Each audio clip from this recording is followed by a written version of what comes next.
Iran पर लगे sanctions हटा दिए गए हैं। 12 अरब डॉलर यानी कि 12 बिलियन डॉलर ईरान को मिलने वाले हैं। क्या सच में मिलने वाले हैं या इसे लेकर अमेरिका ईरान एक बार फिर आमने सामने की स्थिति में होंगे? और मिलेंगे तो कैसे मिलेंगे, प्रोसेस क्या होगा? क्या ईरान को ये पैसे अचानक से उसके बैंक खातों में आ जाएंगे, क्रेडिट हो जाएंगे? इसका इस्तेमाल ईरान कैसे करेगा? क्या है स्थिति? और अमेरिका ने इसी बीच ईरान को फिर क्यों धमकाया? क्यों अमेरिका ये दावे कर रहा है कि ईरान में परमाणु प्रोग्राम जो भी होगा अमेरिका की उस पर नजर रहेगी, और ईरान कह रहा है कि भैया हमें अमेरिका पर ना भरोसा था, ना है, ना आगे होगा। मयंक हमारे साथ है। मयंक, सबसे पहले तो ये 12 अरब डॉलर, ये जो सवाल है ना, इस सवाल का जवाब दीजिए। देखिए ये एक ऐसा सवाल है, ये जो 12 अरब डॉलर है ये वो संपत्ति है जो ईरान की है, जो कि फ्रीज की गई थी, उसमें से 12 अरब डॉलर। देखिए इसकी जो एक्चुअल कॉस्ट है वो बताई जा रही है कि वो 26 से 28 बिलियन यूएस डॉलर्स है। करीब 28 बिलियन डॉलर ऐसे हैं जो कि ईरान की संपत्ति है, जो अलग अलग देशों में फ्रीज करके रखी गई है। जो एमओयू साइन हुआ है, जो अंडरस्टैंडिंग बनी है अमेरिका और ईरान की, और जो बातचीत हुई स्विट्जरलैंड में, उसके बाद देखिए ईरान की तरफ से ये दावे किए गए कि अमेरिका की ओर से ईरान के जो 12 अरब डॉलर है, 12 बिलियन डॉलर्स, इसको रिलीज किया जाए।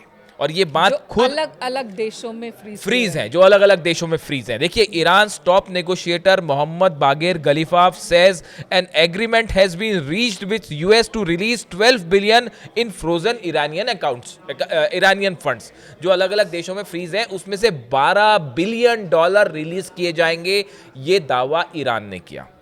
लेकिन अब इसके बाद देखिए क्या होता है। अभी ये बात जैसी ईरान की तरफ से सामने आई, उसके बाद डोनाल्ड ट्रंप की तरफ से एक बयान आया है। और डोनाल्ड ट्रंप ने क्या कहा? डोनाल्ड ट्रंप ने ये कहा कि ये जो 12 बिलियन डॉलर्स की बात आ रही है, पहली बात तो ये ऐसे कोई अमाउंट नहीं होगा जो अचानक रिलीज कर दिया जाए और ईरान के बैंक्स में जमा हो जाए, ऐसा नहीं होने जा रहा है। हाँ, उसका इस्तेमाल करे, ऐसा नहीं होगा। दूसरी बात, अब देखिए यहाँ से वो कहानी फिर से, धोखे वाली कहानी यहीं से शुरू होती है। जब असली कोई एक्शन का वक्त आता है तो अक्सर अमेरिका वहां से पलटी मारना शुरू कर देता है। अब हाँ, अब देखिए डोनाल्ड ट्रंप क्लेम, दोनों वो मीडिया रिपोर्टर से बात कर रहे थे वॉशिंगटन में, वहां पे उन्होंने कहा Donald Trump claim that the funds being unfrozen under the agreement would effectively return to United States through food purchases. उन्होंने ये कहा कि ये जो पैसा रिलीज किया जाएगा इस एमओयू के तहत, ये वापस अमेरिका आ जाएगा। तो रिपोर्टर्स ने पूछा वापस अमेरिका कैसे आ जाएगा? तो बोले हम ये जो अमाउंट रिलीज करेंगे वो इस शर्त पे करेंगे कि ईरान जो है वो अमेरिका का जो खाने का सामान होता है, अलग अलग फूड्स हैं, ग्रेन्स हैं, वो अमेरिका से खरीदे। यानी कि आप ये कह रहे हैं कि ईरान उन पैसों का इस्तेमाल अपने इंफ्रास्ट्रक्चर पर या फिर किसी और मद में जहां वो करना चाहे वहां नहीं कर सकेगा। हाँ। शर्तें ऐसी लगाई जाएंगी कि अमेरिका से तुम खरीदो तब ये पैसे मिलेंगे। ये बात डोनाल्ड ट्रंप कह रहे हैं कि ये देखिए जो 12 अरब डॉलर रिलीज होगा, इसमें से जो संपत्ति, एक तो ये एक साथ रिलीज नहीं होगी, इसमें ये है मामला कि धीरे धीरे करके जो है वो, जब तक बात चलेगी 60 दिन तक, और हो सकता है कि और भी आगे दिन चले, तो वो धीरे धीरे समय समय पर रिलीज होगा। उसमें भी अब डोनाल्ड ट्रंप ये नई एक चीज जोड़ दे रहे हैं कि भाई ये जो पैसा रिलीज होगा इससे ईरान को जो है वो खाने पीने का सामान और अन्य जो भी है वो फूड ग्रेन्स जो है वो अमेरिका से खरीदने होंगे, ताकि अमेरिका के किसानों को फायदा हो। और इस तरह की बात कर रहे हैं और कह रहे हैं कि ईरान में जो है बड़ी दिक्कतें हैं, तो वो हमसे ही जो वो खरीद, यानी पैसा ईरान का जो कि फ्रीज कर रखा है आपने, उसको आप रिलीज कर रहे हैं। ईरान का पैसा ही ईरान को दे रहे हैं और कह रहे हैं कि हमसे जो है वो आप अनाज खरीदो, यानी कि बिजनेस। हाँ, अब देखिए, हाँ, ये इसीलिए कहानी शुरू होती है धोखे वाली, जो आप कह रही थी कि ईरान को अमेरिका पर विश्वास नहीं है, वो इसीलिए नहीं है। इसीलिए ईरान के सुप्रीम लीडर अली खामेनी साहब हमेशा ये कहते थे कि वो अल्टीमेटली वो बात धोखे पर ही आके खत्म होगी, अमेरिका से हमेशा धोखा मिलेगा। इस बात को लेकर उनका क्लियर विजन था। इसी का नतीजा है कि आज ईरान हर चीज पर भारी पड़ रहा है, चाहे डील हो चाहे जंग हो। अब देखिए डोनाल्ड ट्रंप को इसका जवाब भी आया ईरान की तरफ से। हाँ, ये जो बात कही उन्होंने खाने वाली कि भाई अमेरिका का फूड ग्रेन्स खरीदना होगा ईरान को, ईरान के जो सेंट्रल बैंक है ईरान का, उनके बैंक के जो गवर्नर हैं अब्दुल नासेर हिम्मती, इनकी तरफ से ईरान के सेंट्रल बैंक के जो गवर्नर हैं उन्होंने डोनाल्ड ट्रंप को जवाब दिया। उन्होंने जवाब दिया कि ये जो MOU साइन हुआ है जिसमें 14 पॉइंट हैं, इसमें कहीं पे भी ये बात नहीं लिखी है कि ईरान का जो पैसा रिलीज होगा उसका ईरान क्या करेगा और कैसे करेगा। भाई पैसा आप ईरान को दे रहे हो, पैसा ईरान का है, अब ईरान उसका क्या करता है वो आप ईरान पे छोड़ दीजिए। अब आप उसको ये क्यों बता रहे हैं कि आप जो है अमेरिका से अनाज खरीदो, समझ रहे हो आप। तो ये जवाब ईरान के गवर्नर, असल में देखिए है क्या कि ये जो स्विट्जरलैंड में बातचीत हुई इसमें ईरान ने अपने साथ कई सारे टेक्निकल एक्सपर्ट ऑलरेडी मौजूद थे। इस बातचीत में ईरान के कई फाइनेंशियल और इकोनॉमिक एक्सपर्ट मौजूद थे। ईरान का जो सेंट्रल बैंक है उसके गवर्नर भी मौजूद थे, उनकी पूरी एक टीम मौजूद थी जो कि इस मैकेनिज्म पर चर्चा कर रही थी कि ये जो बात डील्स हो रही हैं इसमें जो ये बात है कि ईरान की संपत्ति डिफ्रीज की जाएगी, उसको रिलीज किया जाएगा, तो वो कैसे किया जाएगा, उसका मैकेनिज्म क्या होगा, कौन कौन से देशों में है, वहाँ के नियम क्या कहते हैं। ये कोई आसान काम नहीं है कि बस आपने बटन दबाया और एक बैंक से दूसरे बैंक में ईरान को ट्रांसफर हो गया, बिल्कुल ऐसा नहीं है। बिल्कुल। तो यहाँ ये कहें कि ट्रंप खुद को चालाक अगर समझ रहे हैं, अमेरिका को अगर खुद को ये समझ रहा है कि अभी भी वो सुपर पावर है, जो चाहे जैसा चाहे नियमों को तोड़ लेगा, शर्तों को मरोड़ लेगा, तो ईरान भी उससे कहीं ज़्यादा सचेत है, सतर्क है। बिल्कुल ईरान के लिए, ईरान के आप देखें आपकी इस बात का जवाब पिछले 48 घंटे में आप नोट करिए। ईरान के IRGC से जुड़े जितने बड़े कमांडर्स हैं, ईरान के एयरफोर्स चीफ से लेके ईरान के आर्मी चीफ से लेके ईरान की जो national security supreme security council है उनके सचिव से लेके कम से कम 5 से 7 बड़े अधिकारियों के पिछले 48 घंटे में ये बयान आ गए हैं कि अमेरिका अगर कोई साजिश करेगा, अगर अमेरिका अगर धोखा देने की कोशिश करेगा तो करारा जवाब मिलेगा।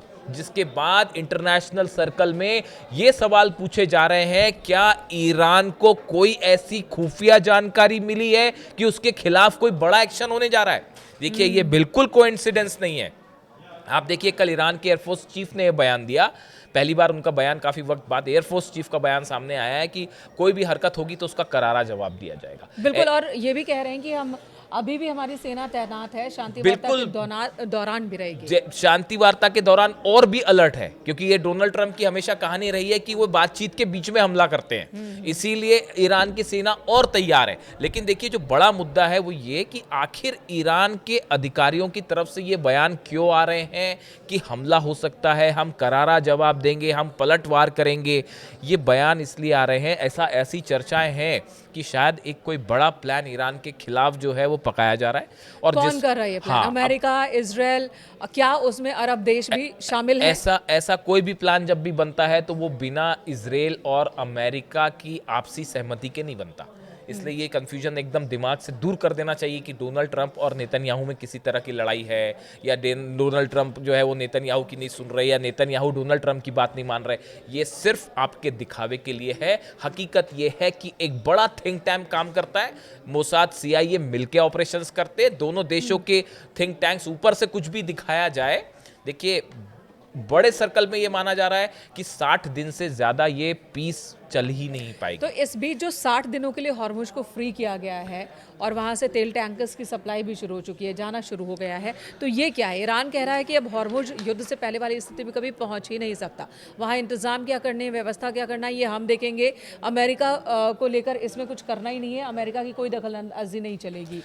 देखिए 60 दिन का ही वक्त लेकिन अमेरिका दे रहा है। हाँ देखिए दो बातें हैं। पहली बात तो अमेरिका में चुनाव होने जा रहे हैं, उसको लेकर सतर्कता बरत रहे डोनाल्ड ट्रंप की, कहीं ऐसा ना हो कि इकोनॉमिक हालात बिगड़ जाएं और चुनाव हार जाएं। दूसरी बात यह है वर्ल्ड कप चल रहा है फुटबॉल का, उसको लेकर तमाम दबाव है कि वर्ल्ड कप हो जाए, अगर वॉर हो जाएगा तो कई टीम खेल नहीं पाएंगी, दूसरी चीज़ वो है। तीसरी हालात ये है कि अमेरिकन फोर्सेस जितनी बुरी तरह से पिटी हैं मिडिल ईस्ट में, सब बेसेस जल गए, हॉर्मुज में नुकसान हो गया, प्लेन्स गिर गए, तो ये झटके से उभरने के लिए, चीज़ों को फिर से एकजुट करने के लिए वक्त लगेगा। चौथी बात आप समझिए, अभी जो खबर आई है ब्लैक सी में हमले किए हैं रूस ने और 3 जहाज़ों को ठोक दिया है। और आप देखिए जो रूस का ऑयल है उसको पूरी कोशिश कर रहे हैं अमेरिका, यूरोप, यूक्रेन के ज़रिए कि रूस का ऑयल सप्लाई ना हो पाए। ऐसे हालात में इंटरनेशनल मार्केट में ऑयल की उपलब्धता बनी रहे, इसके लिए ईरान का ऑयल बाहर लाना ज़रूरी है। यानी ये एक हाथ दे एक हाथ ले वाला खेल चल रहा है, ये ज़्यादा दिन नहीं चल पाएगा। थप्पड़ मारना, दूसरी तरफ से सहलाना, ये वो चल रहा है। देखिए हालात ये है फिलहाल कि ईरान इस बात को लेकर, अच्छा सबसे खास बात ये है कि ईरान इस बात को अच्छी तरह से समझता है कि अमेरिका धोखा करेगा, इस नेतन्याहू धोखा करेंगे। ईरान इस बात को अच्छी तरह से समझ रहा है, कोई विश्वास नहीं है अमेरिका पर और इजराइल पर। और दूसरी तरफ भी हालात यही हैं, अमेरिका के मन में क्या है वो सब जान रहे हैं। और ये डील भी जो है ये एक टेम्परेरी दिखावा चल रहा है कुछ समय का, ये आप कह सकते हैं। तो ये इसका अंजाम क्या होने वाला है इस बात को लेकर भी हर आदमी क्लियर है। देखिए वो जैसी बात यूरेनियम पर आ जाएगी, आप देखिए बिल्कुल, मेरा अगला सवाल यही था कि ये तमाम बातचीत हुई, एक अहम मुद्दा जिसे लेकर ट्रंप ने भी युद्ध की शुरुआत की थी, परमाणु हथियार, कि ईरान को हम परमाणु हथियार नहीं बनने देंगे। एमओयू के एक पॉइंट में है कि चलो हम हथियार नहीं बनाएंगे लेकिन इनरिचमेंट रोकेंगे नहीं, ये ईरान का कहना है। अब ट्रंप कह रहे हैं कि हमारा इंस्पेक्टर होगा वहां पर, एक बार फिर तैनात होगा, और ईरान मना कर रहा है। देखिए कहानी ये है कि जो स्विट्जरलैंड में चर्चा हुई उसके बाद जेडी वेंस का बयान आया उपराष्ट्रपति का। उन्होंने कहा कि ईरान इस बात के लिए तैयार हो गया है कि आईएईए के इंस्पेक्टर्स ईरान जाएंगे और ईरान के जो न्यूक्लियर साइट्स है उसका इंस्पेक्शन होगा। ये बयान आया जेडी वेंस की तरफ से। उनको फौरन जवाब दिया ईरान के विदेश मंत्रालय के प्रवक्ता इस्माइल बघाई साहब ने। उन्होंने ये कहा इस तरह का कोई कमिटमेंट फिलहाल नहीं हुआ है कि स्विट्जरलैंड में इस तरह की कोई अभी बात नहीं हुई है कि आईएईए वहां जाएगा या नहीं जाएगा। ईरान ने कहा यह एक ऐसा फैसला है कि आईएईए के इंस्पेक्टर्स को इस्फहान, नतांज या फोर्दो में आने देना है या आने नहीं देना है, इसका फैसला ईरान की संसद से होगा। इसका फैसला ईरान की सुप्रीम नेशनल सिक्योरिटी काउंसिल में ये बात रखी जाएगी, उसके बाद ईरान फैसला लेगा। अभी इस बारे में कोई फैसला नहीं हुआ। यानी उन्होंने जेडी वेंस को साफ साफ उनके दावे को नकार दिया, झूठा बता दिया। अब देखिए हो क्या रहा है। एमओयू को लेकर जो भी बात अभी तक स्विट्जरलैंड में हुई है बड़ी सुपरफिशियल बात है कि एक अंडरस्टैंडिंग के तहत काम किया जाएगा, एक कमिटी बनाई जाएगी जो ये देखेगी कि डील सही दिशा में चल रही है या नहीं, एक आगे का रोड मैप तैयार किया जाएगा, ये देखा जाएगा कि लेबनान में किस तरह से जो है वो संघर्ष का अंत किया जा सकता है। बड़े ही ऊपरी लेवल पर फिलहाल ये चर्चाएं हैं। इसमें न्यूक्लियर मुद्दे पर, यूरेनियम पर तो कोई चर्चा ही नहीं हुई स्विट्जरलैंड में। ऐसे में जेडी वेंस का यह दावा करना कि ईरान ने अलाउ कर दिया है कि वहां पर आईएईए इंस्पेक्टर्स जाएंगे, ये पूरी तरह से गलत बात थी। और इसीलिए ईरान ने इसका जवाब दिया कि भैया अभी तो ये बात ही नहीं हुई है इस मुद्दे पर, आप क्यों कह रहे हैं कि जो है वो आईएईए पहुंच जाएगा। क्या ये संभव लग रहा है आपको कि ईरान में, इस्फहान में आईएईए भी पहुंच जाए, उसके बाद अमेरिकी सोल्जर्स भी पहुंच जाएं और वहां पे खुदाई भी हो जाए और वहां यूरेनियम को, ये एक ऐसा मुद्दा है जो बहुत ही असंभव सी बात है। इसीलिए चाइना ये कह रहा है कि शुरुआती दौर में भले ऐसा लग सकता है कि सब कुछ ठीक है, लेकिन जैसे जैसे बातचीत आगे बढ़ेगी मामला डिरेल होना शुरू हो जाएगा। देखिए जब भी कोई जटिल मुद्दा होता है, वैश्विक मुद्दे होते हैं, ऐसा मुद्दा जिससे कई देश जुड़े हुए हैं, तो किसी नतीजे तक, किसी समझौते तक पहुंचना बहुत आसान नहीं होता है, सालों का प्रोसेस लग जाता है।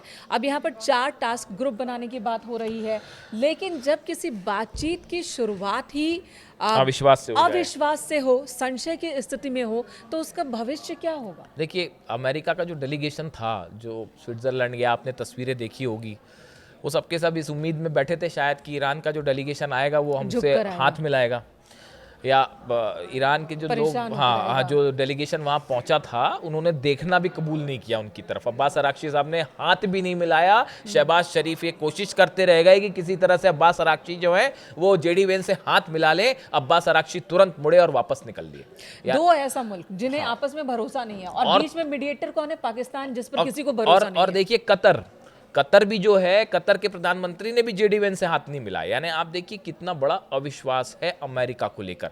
इसीलिए अमेरिका में ये बात कही जा रही है कि अगर ये डील साइन हो गई, ये डील पे अगर बात आगे बढ़ जाती है, एमओयू डील में बदल जाता है, तो ये अमेरिका के इतिहास की सबसे बड़ी हार होगी और ये ईरान की अब तक की सबसे बड़ी जीत होगी।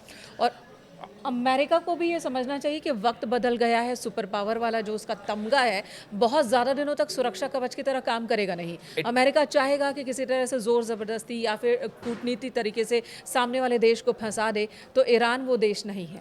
अमेरिका सुपर पावर था, अब नहीं है। तो आपको मैं कहना चाहूंगा कि अमेरिका, बड़े सारे एक्सपर्ट्स ये कह रहे हैं कि ये जो सुपर पावर का तमगा था ये ऑलरेडी ईरान ने छीन लिया है। अब वो कम से कम अमेरिका के पास तो नहीं है।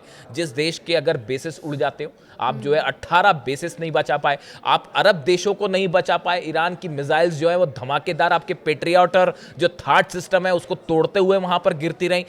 ईरान के ड्रोन्स ने क्या तबाही मचाई आप देख लीजिए। आप हॉर्मुज को घेर कर खड़े रहे, आप कुछ नहीं बिगाड़ पाए ईरान का। ईरान के 5 द्वीपों पर आपने बीच बीच में रह रहकर हमला किए, आपने उन पर कब्जा करने की कोशिश की, आप कुछ नहीं कर पाए। आपका एक पायलट अंदर फंस गया था, उसको निकालने में इतनी फजीयत हुई कि आपको अपने खुद के हेलीकॉप्टर्स जलाने पड़ गए। आपके 42 प्लेन, ऑफिशियली ऐलान है इस बात का कि 42 प्लेन आपके गिर चुके हैं। F-35 जेट्स जो है, दुनिया का सबसे शक्तिशाली जेट जो है वो ईरान ने मार गिराया। ईरान के नए डिफेंस सिस्टम से अब आप खौफ खा रहे। ऐसी मैं लिस्ट गिनाना शुरू करूंगा ना ईरान की जीत की, तो पूरी रात बीत जाएगी। और उसके बाद अब डील हो रही है, डील में भी आप देख रहे हैं कि क्या स्थिति है, ईरान किस तरह से भारी पड़ रहा है। खैर, फिलहाल जो खबर हमने शुरू की थी कि इस 12 अरब डॉलर को लेकर ट्रंप और ईरान आमने सामने है और सबकी नजरें इस बात पर है कि आखिर ये 12 अरब डॉलर की फ्री संपत्ति का क्या होता है। क्या डोनाल्ड ट्रंप की इस तरह की बातें कि हमसे अनाज खरीदिए और ऐसा वैसा ये वो, अगर ये बातें इसी ट्रैक पे चलती रही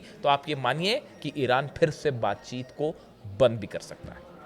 धन्यवाद मयंक। इससे जुड़ा जो भी अपडेट होगा आप तक पहुंचाएंगे। Thank you so much.